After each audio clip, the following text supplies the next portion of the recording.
Кыргызстанда буга чейин генерациянын кубаттуулугун көбөйтүүнүн алкагында 15-20 гидроэлектростанциялар ишке киргизилди. Бул тууралуу эл аралык энергетикалык форумунда министрлер кабинетинин төрагасы Акылбек Жапаров билдирди.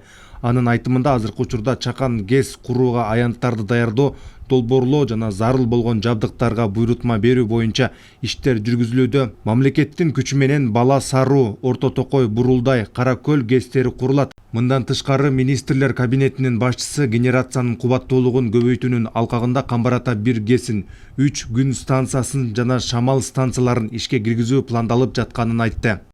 В ближайшее время, я надеюсь, с участием наших международных партнеров мы начнем запуск строительства Камбарата-1. На первом этапе мы в этом году, надеюсь, мы начнем строительство и подготовку площадки для начала строительства ГЭС-1.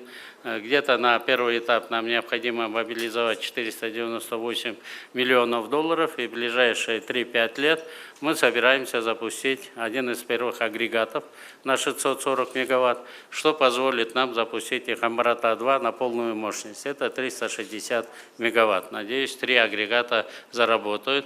В ближайшее время вместе с вами мы будем свидетелями запуска второй очереди, второго агрегата Камбарата-2. Здесь нам помогает и АБР, и антикризисный фонд.